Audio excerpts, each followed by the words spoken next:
Patriot Wing Airmen, we are facing uncertain and unprecedented times in the world today. Chinese aggression remains an imminent concern.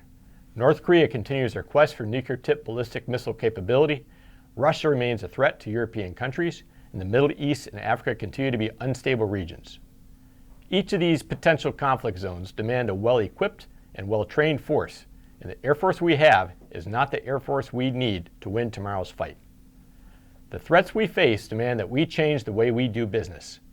A year ago, Lieutenant General John Healey, Chief of the Air Force Reserve, issued 2 strategic priorities that are guiding everything we do.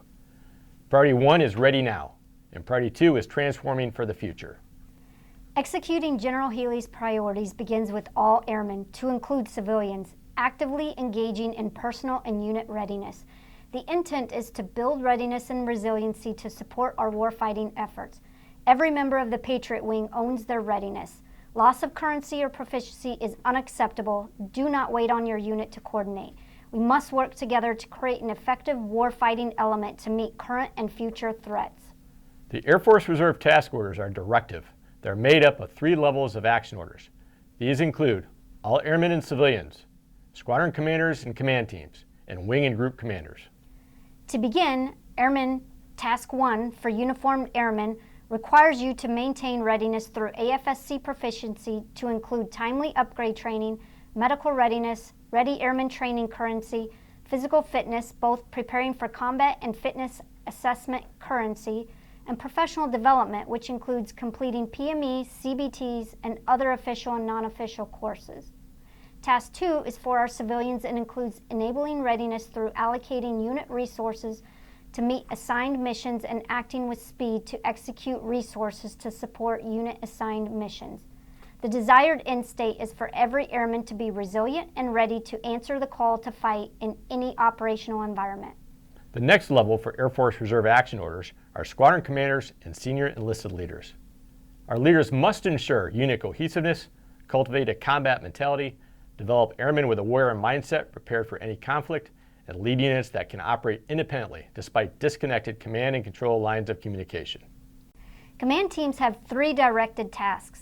Task 1, build a ready force.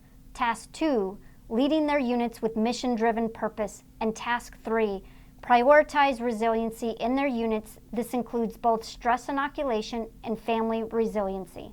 The desired end state is for units to be led by strong command teams of fully manned warfighters equipped for combat and ready to mobilize. They have built a ready force, developed ready airmen, and prioritized resiliency. Units will ensure professional development of all members to enhance mission understanding and execution and identify opportunities to integrate with total force partners. The highest level Air Force Reserve action order is for wing and group commanders, as well as the wing command chief and group senior enlisted leaders.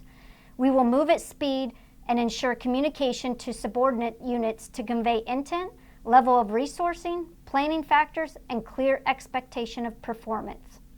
Task 1, building and implementing a detailed annual training plan. Task 2, building and implementing a detailed annual flying hour plan. Task 3, building and executing an annual manning plan. Task 4, building a financial strategy and plan. Task 5, establishing effective oversight. Our desired end state is to have optimized all resources to ensure a ready force to meet directed AFRC requirements and a continuous improvement plan in place and supported by all members. We will have a detailed training plan to maximize combat capability and professional development. We will ensure all airmen are supported and cared for, and reform efforts focused on development, training, and pay. General Healey's intent is to focus on building readiness and resiliency to support warfighting against a near-peer adversary, while reforming our organization.